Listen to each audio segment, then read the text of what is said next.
Hi, I'm Sarah, and apologies if you can hear a bit of chaos in the background. It's kids having a tidy up, so I'm not gonna interrupt that, sorry.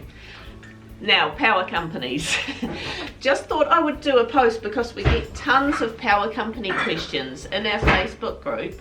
How you read your power bill, how you figure out what appliances use what amount of electricity, and go through like some of the how do you figure out what company is cheapest, some of the comparison websites you can go to. When you are looking at your power bill, it will vary as well which company. All companies' power bills are set out different. So you'll have your ICP number, which of course is your electricity meter outside. ICP, it's your installation control point. And that's different for each house. One thing to look at on your bill is there'll be a fixed daily charge, and this will vary between all the power companies. Some of them have a fixed daily charge that's much higher than others, so that's one thing to look at. Basically, that's to cover the basic cost of maintenance, the connection to the grid, the cost, basically your cost to have access to their power. Then there's your, what will probably show up as kWh, kilowatt hour units, or units of power that you use. And that will also vary from company to company. Now, the more kilowatt hourly units you use, the more you're going to get charged. And different appliances will cost more or less per kilowatt hour to run. Now, when they're charging you, they normally charge you in cents per kilowatt hour. Now, a kilowatt, of course, it's 1,000. So 1 kilowatt per hour unit is 1,000 watts.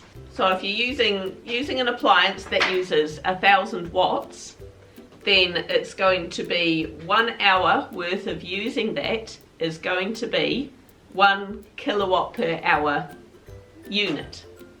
Of course, if you're using something that's 2,000 watts and you use it for an hour, it's going to be 2 kilowatt per hour units.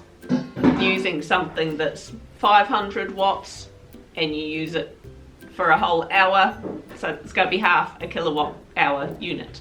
A light bulb, if you've got a 60 watt light bulb, your standard screw-in light bulb's normally about 60 watts, it'll be about 16.5 hours worth of using that to use 1 kilowatt per hour unit. So if you're trying to figure out how much one certain appliance costs and you don't know, you don't have the manual, you don't have a sticker on it or anything, I would suggest actually just doing a Google. Like if you want to know how much your kettle costs per kilowatt hour, have a Google and just see if you can figure it out, and you know, how much does a general kettle cost to boil, that sort of thing.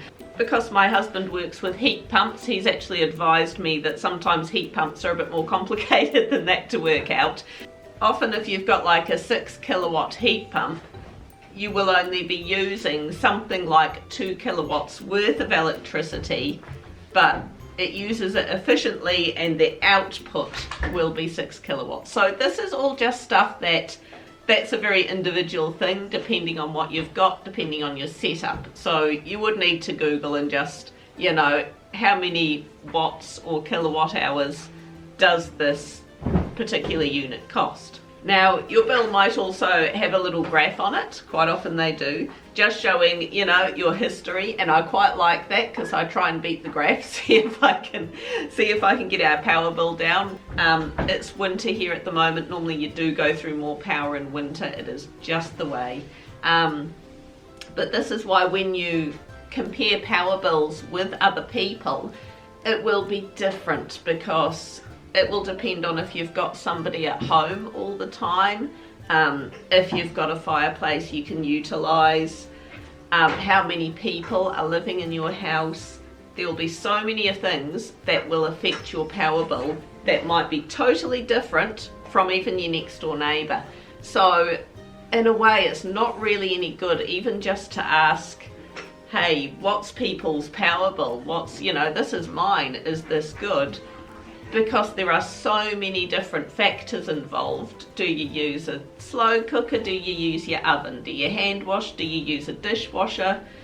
Do you dry your clothes on a drying rack or outside, or do you have a clothes dryer? So there are just so many different factors that would affect what your power bill will be doing and what company is the cheapest for your individual needs. Also, something to consider when you're looking at your usage, depending on your company, depending on your power meter, some months could be estimates. So they'll do an actual check once every 2 or 3 months, however long, and the ones in between will be estimates. Of course, you do have to pay that estimated amount, and then if your actual reading ends up less than what they estimated, of course you pay less, you make up for it. It's a bit of a pain if they do a lower than average estimate, because then they do an actual reading and it skyrockets and you've got to make up the difference.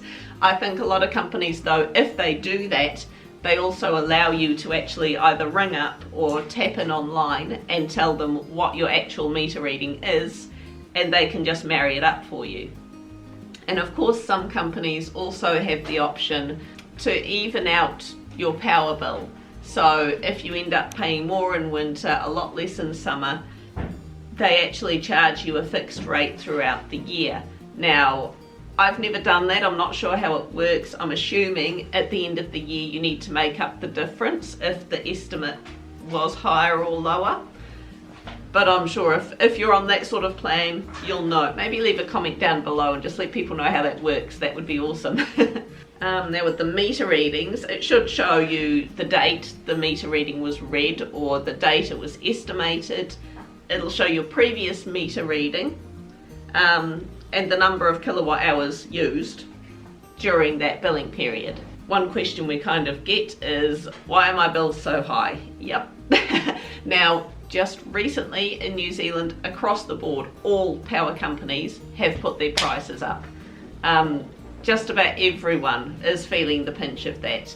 Not only is it winter, but the cost per unit has gone up. Of course, you've got to look at other factors. Is there more people in your house? Are you using your heaters more often? What kind of heaters are you using? Are you using your clothes dryer instead of putting washing outside? Are you turning your towel rail on, your heated towel rail? Because during summer you might not need to do that. During winter, yeah, you want to get your towels dry. Are you having longer showers because it's cold? So that's all things that will add to your power bill. And I will put a link down below to a video I did not so long ago on saving money during winter, which I've got some really good tips on how to bring your general costs during the winter months down. Now, how do you know which power company is cheapest for you? That is a huge question. Now, of course, you can go onto each power company's individual websites, check their rates, sometimes even get on the phone or send them an email, and they might come up with something cheaper to entice you, or especially your own power company, even if you ring them and let them know, or just say, hey, am I on the cheapest possible rate? I'm doing a ring around, you know, I'm looking at changing. They might sweeten the deal for you. Comparison websites. There are heaps of different comparison websites you can go to. Power Switch, Glimp, NZ Compare. I'll put a list here. But they are all very different as well. And one thing that I noticed when I was actually going in, and I actually used a few different comparison websites, typed in my address and just saw what came up. Now, for me personally, it was a bit different. I'll just disclose that I'm not giving PowerShop a plug, but we are with PowerShop because they work out cheapest at the moment for our individual circumstances. Might not be for you. Most comparison websites came up with PowerShop as being the cheapest for us. Some came up with them being the most expensive for us. So that is something to look at, and what I think that is that they have individual specials. So some power companies have a prompt payment discount that perhaps the comparison websites don't factor in. Some of them, PowerShop who we're with, they have power packs that you can pre-purchase and it actually saves you quite a bit of money. And I think some of the comparison websites might not factor those in. If you purchase all the power packs, you will save, but their general kilowatt per hour unit might be more expensive than the likes of Genesis, Meridian, Flick, whoever else. So there are a lot of variables. So I would absolutely recommend going to the comparison websites, typing in your details, maybe go to a few of them, have a look, and from there you could contact the power companies and just say, hey, is this the best deal you've got? What's the story? NZ Compare, who I mentioned earlier, they have 29, I went and counted them all, they have 29 different power companies from New Zealand on their website, which is incredible. I didn't know there were that many power companies. But something to bear in mind is that not all power companies use the comparison websites. There's the likes of Know My Ra, who I know that don't. So it is also worth doing a Google as well as the comparison sites. Now I'll show you a little screenshot of what to expect. I'm picking on NZ Compare here because I actually think their website is quite neat, because they've got the power company comparisons, but they've actually got a whole heap of other stuff on there. They've got your broadband, they've got different finance companies, if you're looking for different finance companies. They've got cell phone plans, they've got a website, they've got a button that takes you to a coupons website where you get discounts for stuff. They've got a food one, I'm still figuring out exactly how that works. A button that takes you to a Price Me website. I came a bit of a gutser doing this because I made the mistake of asking my husband's opinion when I was making notes for doing this video. Of course, he wanted to have a look at NZ Compare, check the prices, and he said, oh, have they got tools on there? And I thought, oh no, they do, they've got tools, they've got everything on there, they've got cell phones. So instead of getting his advice on this video, I ended up looking how much thermal imaging cameras were. You go on there, you hit the power company thing, you just type in your address, confirm your ICP number and list your details, and it will come up with a whole list of companies, with different estimated monthly price of what your power bill would be with them. They cannot, from what I gather, compare bundle deals. So if there are a lot of companies that offer power plus broadband plus phone, and they bundle it into a deal. From the investigations that I've done personally, I can't find any of those that actually work out cheaper all up. But again, that's individual. That could be totally different per person, per household.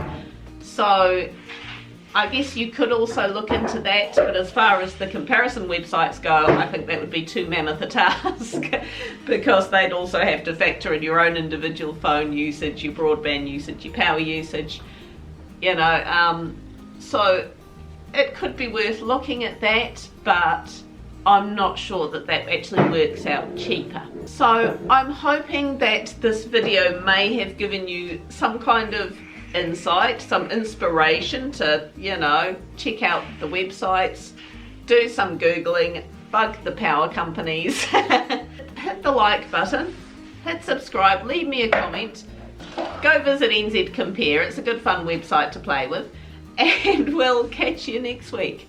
Bye.